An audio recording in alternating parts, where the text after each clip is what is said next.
Hey guys, it's Sean O'Connell, the managing editor here at CinemaBlend, back with another release of the Snyder Cut video series here that we're doing on CinemaBlend. I'm joined, as always, by Hannah Saulic. We are really excited to kick off this newest chapter of the series where we're going to take different characters from the Justice League, specific core members, and discuss how different they potentially will be in the Snyder Cut when it comes to HBO Max in 2021. We're going to compare theatrical version to things that Zack has shared with us over the past few months and years and even reference some things that the actors themselves have told us as we get into certain characters. Of course, before we get into the conversation, do me a favor, go down and hit subscribe, turn on your notifications. We're posting Snyder Cut videos every single week, so there's plenty of content for us to get to. But Hannah, why don't you lead us into the Justice League member that we have chosen for the inaugural episode of Please Let These Characters Be Better in Justice League. Yes, so we are going to start with Wonder Woman / Diana Prince because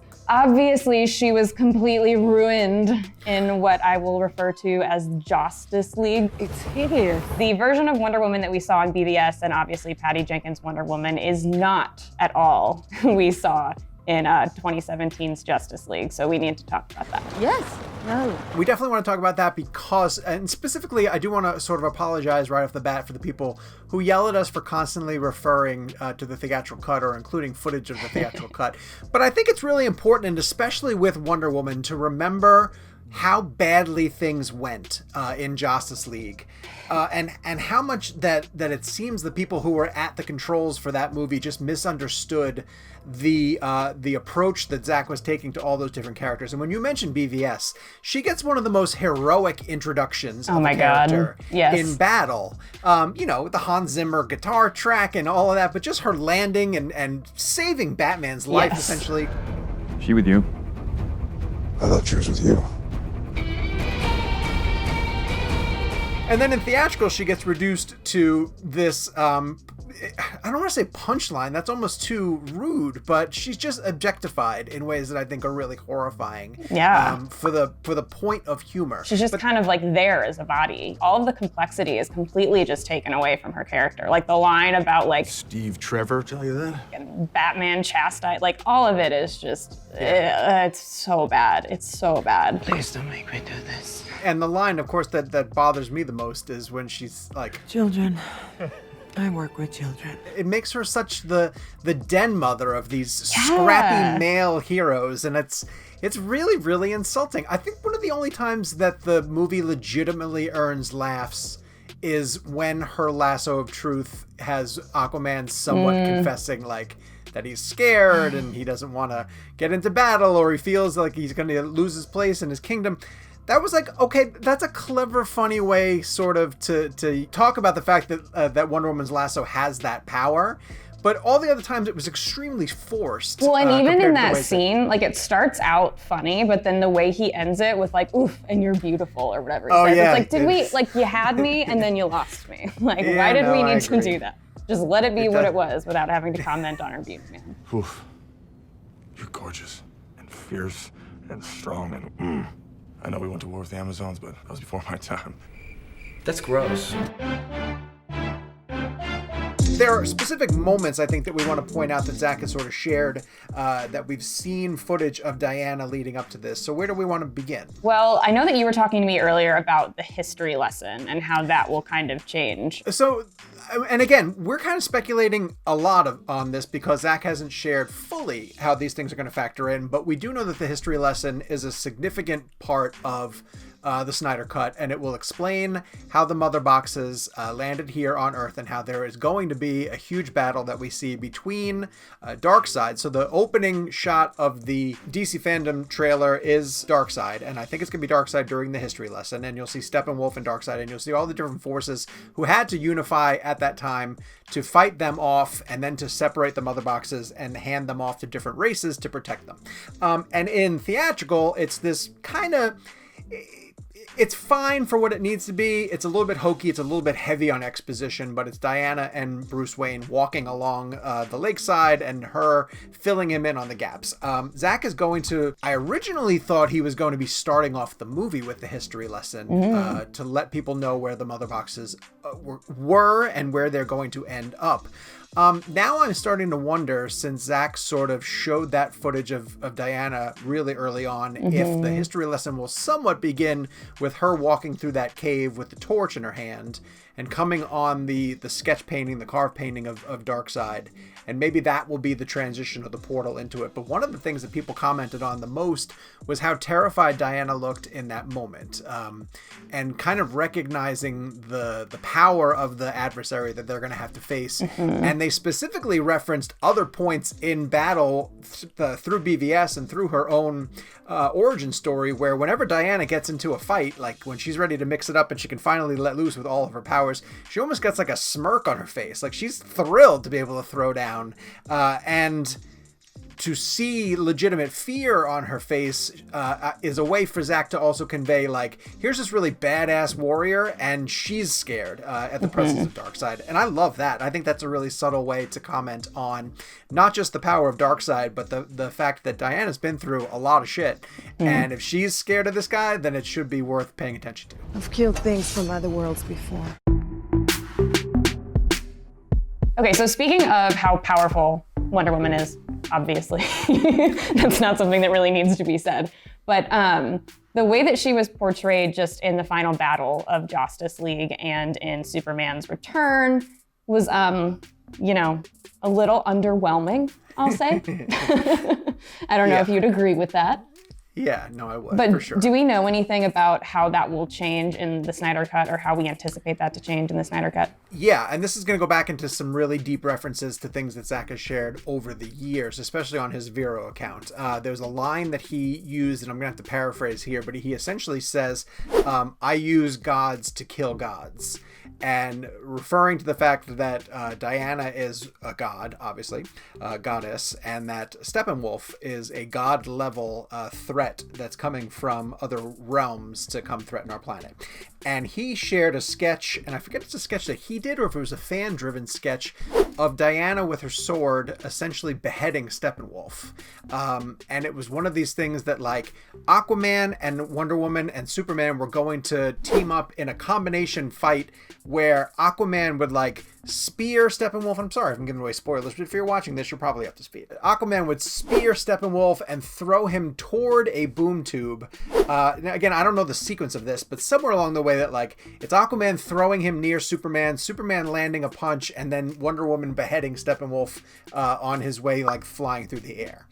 I don't know 100% how that's how it's going to play out, but that's what's been hinted at, that she's really significant to the way that they defeat him. Obviously, much lamer resolution that took place at the end of theatrical. Superman quips and pulling the mother boxes apart, and then a horrible, just like the parademons feeding on their own master because they sense fear, which is ridiculous. Because again, it's like you have these super powered beings at your disposal and you have to come up with a resolution like that. Another factor, that there are two other battle scenes I think that's going to come into play, where at least in theatrical, I will admit, we saw a sliver of what Diana can bring. One is in the fight underneath Gotham Harbor, where Steppenwolf finally reveals himself and the League has to take on the parademons. Now, there's humor factored into a lot of that stuff. Bad humor. Flash, that might be a strong word, Sean. Well, I'm not quite sure what else to call it, but Flash having to try to save people at given times. And then, of course, that painfully awkward shot of Flash falling on top of Wonder Woman. Which is a body double, right? Or that's at least the rumor? It's the rumor, if it's not 100% even confirmed, that Gadot did not want to film that, would refused to film that.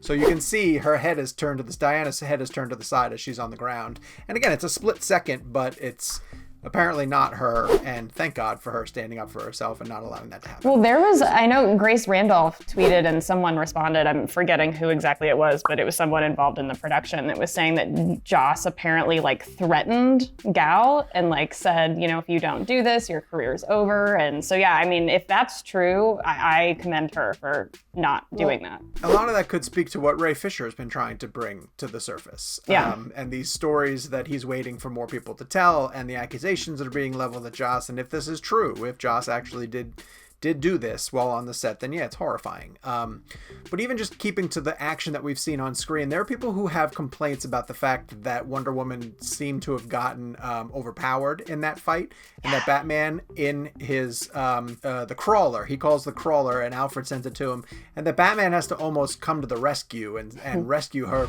I didn't bring a sword. Now, I'm okay with teammates being overwhelmed, and okay, maybe fine. Batman in that moment had to take the upper hand, sort of thing. But I think we're going to get more of an opportunity of Wonder Woman, truly exerting herself and showing off more of her ability.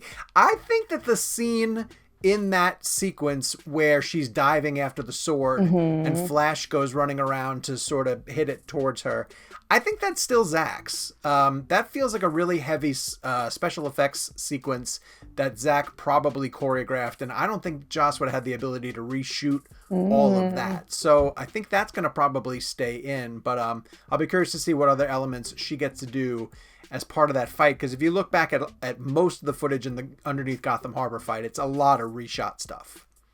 Yeah, and okay, so this might be a dumb question, but I apologize because I was not a comic book reader growing up, but is there a world that exists in which Batman is just like at the same level as Wonder Woman? Like, I thought Wonder Woman was kind of like on Superman's level more, where it's just like, we know that she's more powerful than all these other guys, or is that not necessarily the case? No, for sure.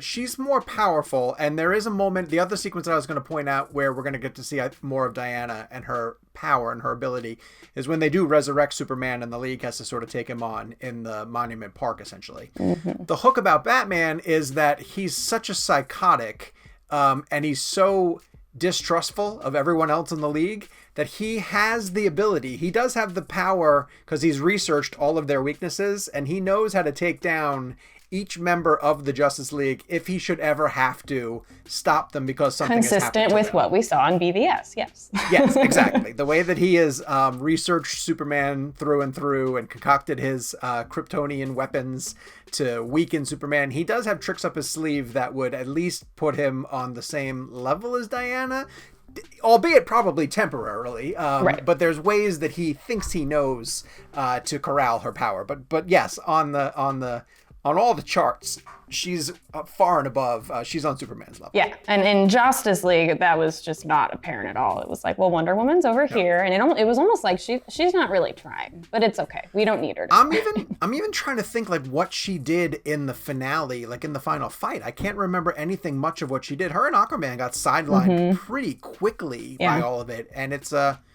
big Superman cyborg type thing. Yeah. So I expect it to be balanced even better in Zack's Justice League. Okay, getting back to the Superman returning scene, you wanted to make a point about how we think that'll be a little bit different. I did, because it's one of the biggest mysteries in terms of, we know it has to happen. I'm very curious when we get to Zack's interpretation of it, how different it's going to be from what we see in theatrical. Again, I don't expect most of what we saw in theatrical to be completely reshot. I think it's going to follow a lot of the same beats. So you're going to see an element where Batman has to almost convince the League to do this.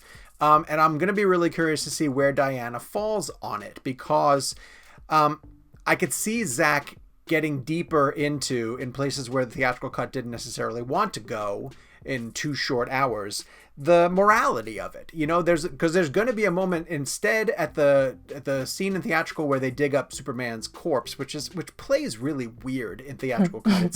It's a morbid scene, and Cyborg and Flash trying to like hero bond over the course of digging him up seems really strange. And as someone pointed out, if Flash is as fast as he could be, like, he should be able to dig up that hole in about like 30 seconds. It's ridiculous. But in scenes that Zack has shared on Vero in black and white, we know that Aquaman and Wonder Woman are going to be at that scene. They're going to be by the van where they're going to be carting Superman's body back and having a conversation. And so in those moments, that's why I want to hear more input from Diana in terms of whether she agrees with this being the right thing for them to do, if their backs are almost against the wall and they legitimately need Superman. There are scenes in the Batcave where Bruce is trying to convince the League to do it. You could tell that they are reshoots. And if you go back and look at theatrical, it looks like Gal isn't even there, because there's even been rumors that she was not on set with a lot of these guys during the reshoots of these things, that she insisted on being shot with green screen. So all of that feels like it's been heavily doctored, and I much more want to, knowing how much Zack likes to sort of live in the gray areas and let these complicated morality conversations play out with his audience. That's a place where the resurrection of Superman, I think, is going to be pretty fascinating to find out how Wonder Woman factors in. Yeah, I agree with that. And something that you pointed out to me a couple weeks ago, I don't remember why, but I was rewatching Justice League again, not by choice. I love that you've done it so many times now. It's not fun. No. But you mentioned that a lot of Wonder Woman shots are close-ups. And when I was watching back, I was like, oh my God, they are. Like, it blows my mind to how different it must have been. And I'm really excited to see, like, okay, what actually happened? Because I think that, the whole thing of, like, obviously in Wonder Woman's origin story, she had this really, like, urgent sense for justice, and she, just always wanted to do what was right. And it was a little bit naive, but that was kind of the point, right? And in BVS, you still see that a little bit, even though you can tell she's kind of, like, maybe aged a little bit out of that, she's not as naive, but she still, gets off the plane to go help. Like, she still has that. And then in Justice League, it's just like the complexity is completely gone. She's just like, you don't understand why she's being a little bit standoffish, like all of that stuff. And I just, oh my God, it's so sad.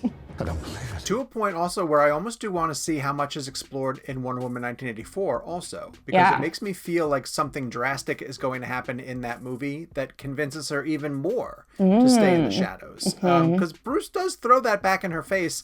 And I don't think that was, I don't think that's an original concept that Joss came up on his own. I think that that's something that's pulled from Zack's exploration. Yes. Of Bruce saying, hey, look, you've had this power for a really long time. Where have you been? Kind of thing. Hopefully in Zack's version, though, the way that happens feels a little bit more real and earned. Not the Steve Trevor joke? You don't want to hear the ghastly Steve I hope Trevor to God joke? That's not Zack's line. Otherwise, I'm going to feel really bad and whatever. No, but oh my really God. And more than anything, aren't we saying that we really want to hear a Zack Snyder commentary track for theatrical? Oh my God. I know that he said that he will not watch it, and could we get Debbie Snyder to do it, maybe? Anyone associated with that, I want to see them watch it. Ray Fisher. Is it a risk? Yes, but it's necessary. I agree. Okay, so tell me about the relationship that was originally supposed to take place between Wonder Woman and Cyborg, because we do see that a little bit in Justice League, but like everything, it's not good. For sure. And I want to point out that this was a scene that I got to see on set, and I'm trying to do the math in my head now about how this happens. So Diana does have a pretty strong relationship with Victor Stone in the theatrical cut. And we know that Cyborg's story arc was butchered probably the most, if not Flash and Cyborg, I think got butchered the most by theatrical cut. But you're going to see a lot of the development of Victor Stone and the loss of his father.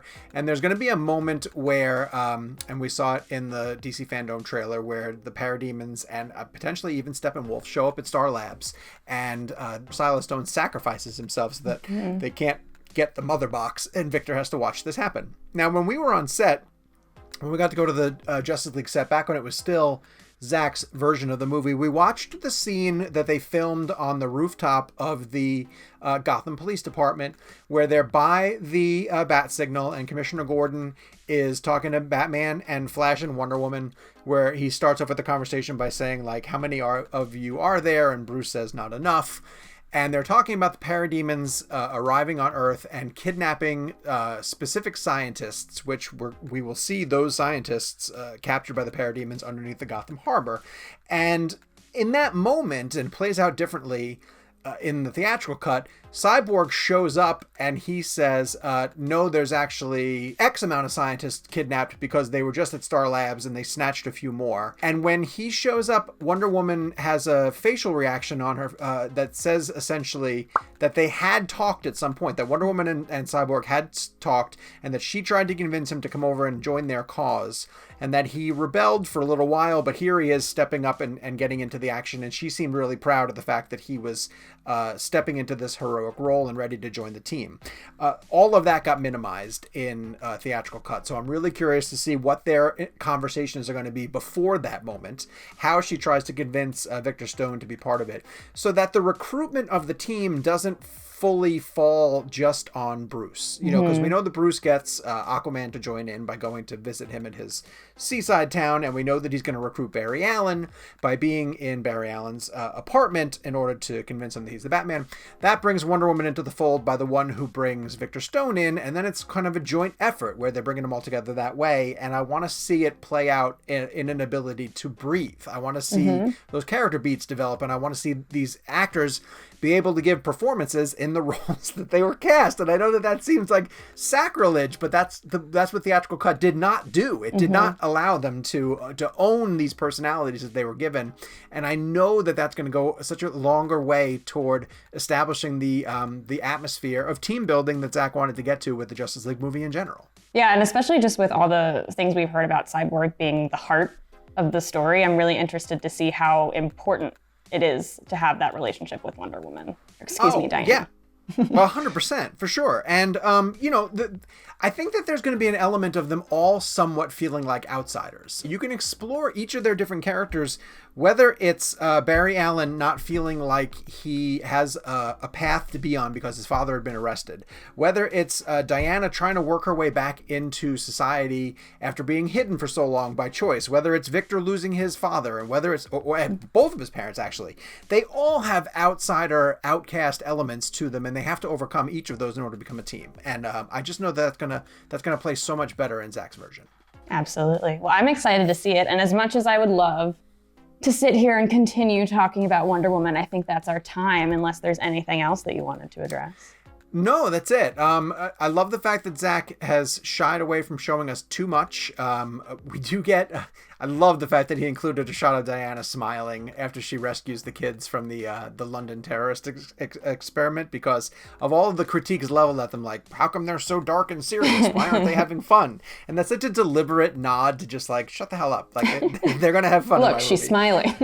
Yeah, look at her. And then, of course, even just the flaming arrow landing and Diana going and recognizing that it's the warning shot from the Amazonians. Like, that he understands this character so well. And it's all of those little moments are great reminders of how much better she is in the hands of Zack Snyder. Yes, I agree. So who are we going to get to next? Flash, Cyborg, Aquaman? Why don't you guys tell us?